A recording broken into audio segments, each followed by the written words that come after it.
අඳුරු රෑක තනියම සොහොනක් ළඟින් යද්දී ඇඟ කිලිපොලා යන බයක් දැනෙලා තියෙනවද? සිංහල ජනප්‍රවාදනයේ එන බිහිසුණු වගේම බලවත්ම යක්ෂයෙක් විදිහට සැලකෙන මහසෝනා ගැන අද අපි වීඩියෝ එකකින් කතා කරන්නේ.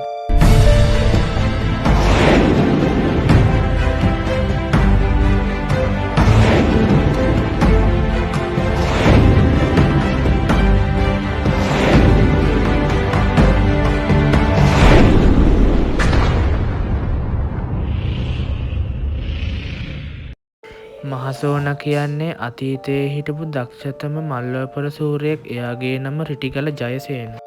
දුටුගැමුණු රජතුමාගේ දසමහා යෝධයාගේ කෙනෙක් වුණු ගෝඨයිම්බර යෝධයා එක්ක ජයසේන ගැටුමක් යනවා.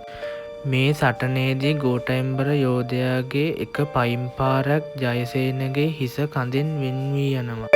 ජයසේනගේ මිතුරෙක් වුණු සෙනසුරු අපල කාලයේදී මේ හිස සොයන්න ගියත් හමු වුණේ නැහැ.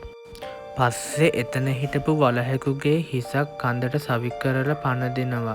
එදා ඉඳන් ජයසේන මහසෝනා නමින් යක්ෂයෙක් වෙලා උපදිනවා. රිළා මුහුණක් හෝ වලස් මුහුණක් සහිත බිහිසුණු රූපය, එක අතක හෙල්ලක් සහ අනෙත් අතේ ලේ වැහිරෙන එළුවෙක්, අඩි 122ක් විතර උස රූපයකින් පෙනී සිටින්න පුළුවන් බව කියවෙනවා. මහසෝනා සාමාන්‍යයෙන් පහර දෙන්නේ මහසොන් දිස්ත්‍රිය මගින්. රාත්‍රී කාලයේ තනියම යන අයගේ පිටට අත්ලෙන් පහර දෙනවා කියනවා. පහර කෑ අයගේ පිටේ නිල් පැහැති අත්ලක සලකුණක් ඉතිරි වෙනවා බවත්, පසුව එම පුද්ගලයා දැඩි ලෙස රෝගාතුර වන බවත් ගැමිණියන් විශ්වාස කරනවා. මහසෝනා ගැන ඔබ දන්නා තවත් අද්භූත කතා තියෙනවද? ඒ ගැන පහලින් කමෙන්ට් කරන්න යන්න.